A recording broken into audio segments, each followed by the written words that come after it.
Pardon me, mister. Yeah? What you doing? Well, you gotta ask yourself, did I just find this nice place full of gold? Or is he jumping?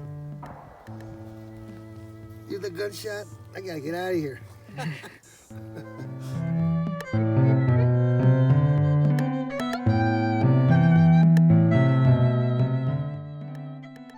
Today's letter is Zayin, and it's a picture of the part of a plow which digs into earth and prepares the ground for new seed.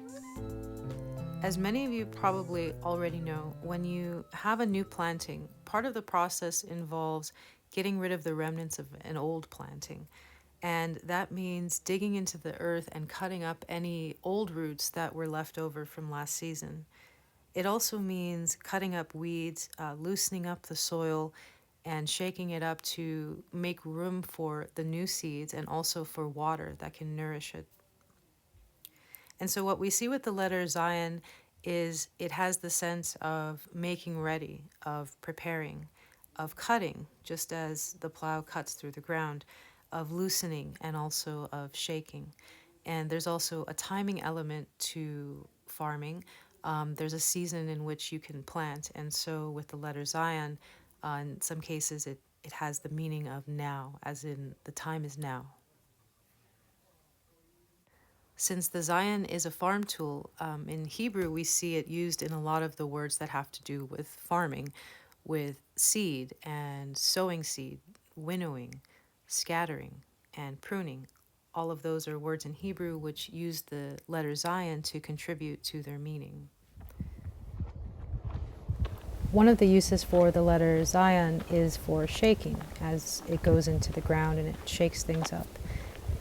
And we see that in many words that have to do with a sense of shaking, such as shaking with terror or with fear or being afraid. The word quake is a word with the letter Zayin. And we also see it when it comes to crops. One example would be in a crop that is very prevalent in the land that Father gave to Abraham and his descendants, and that is the olive tree. Zayith is the word for olive or olive tree, and the letters are Zayin, Yod, Tav. So by the letters, what an olive tree represents is shaking with the arm very strongly. And if you were to ever take a look at the olive tree harvesting process, you would see that it describes that pretty much to a T. The way you get olives off of a tree is you have to shake the tree. And so today there are devices and machines that they use to shake the trunks and to put up into the leaves and shake the branches. But back in the old days, you could do the same thing, just with brute force with your arms and your hands. We don't have any farmland up here, otherwise I would show you guys a Zayin in action. But what we do have is perhaps a few places where you could find some Zahab. And Zahab is Hebrew for gold. By the letters, Zahab is a picture of digging to reveal what's inside. So let's see what we find. I'm about to lek hotel. What does that mean? Okay, lek is a word that was learned very, very deeply by all of the patriarchs, and it means walk. And so I shall walk. Walk the hill is Abraham walk. Lech Hatel, the hill. Lech walk, ha the tel, hill.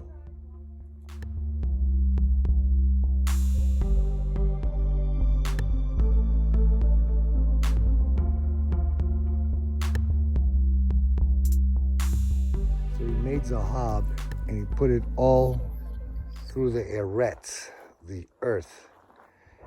And it's very heavy. So after a rain, we usually want to go up a nice gully like this that washes away hard.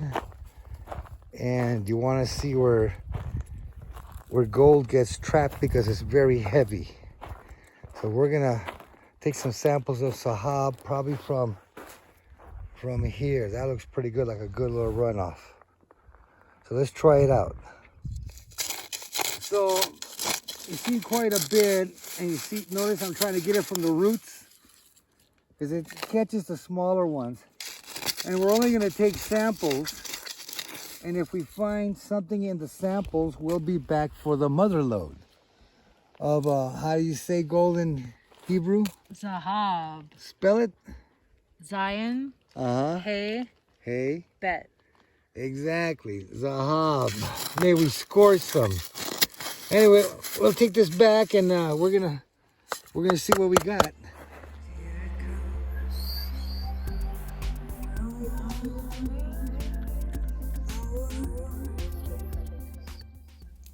Many years ago, Father had me study the subject of gold, and since we're looking at Zahab today, I thought I would share a few things that I learned about the refinement process. Most gold that comes out of the ground is not pure, it's alloyed, and the formal definition for alloyed is debased by a mixture of inferior elements. It could be copper, it could be tin, but it's anything but gold that is bonded to the gold and needs to be removed. And so what a refiner does is he frees the gold through a few steps. The first step is he adds lead to the gold alloy. Lead is an even more inferior element, but there's a reason for this. The other elements that have bonded to the gold during the process will get removed from the gold and be bonded to this lead, which can then be blown away through a blast of wind. So in order to get these other things to stick to the lead, fire is required. The impurities dissolve into the lead during this heat process, and they start to change form. And the form that they change into is a powdery substance, which the refiner can then blow away with wind, and that's what he does. Once that's done, he is left with pure gold. Pure gold is impervious to the elements. That means it's completely solid. Nothing can pass through it. Nothing can infiltrate it. Nothing can affect it.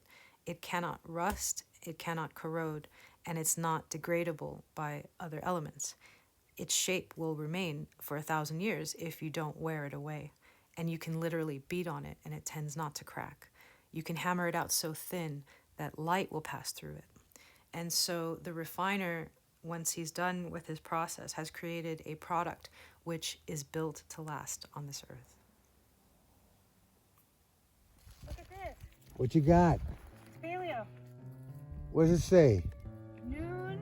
Noon. Het. Het. Sheen. She. Nahash. Snake.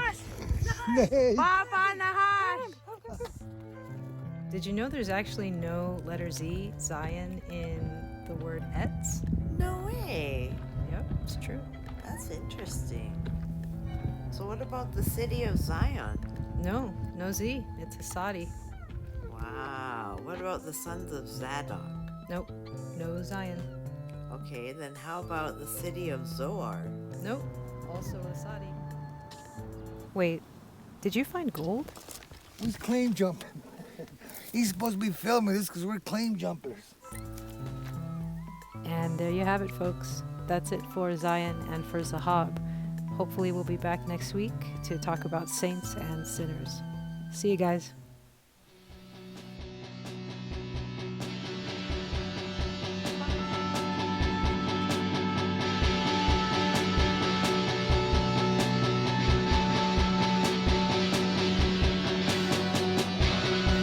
Sanctuary on the earth, in every corner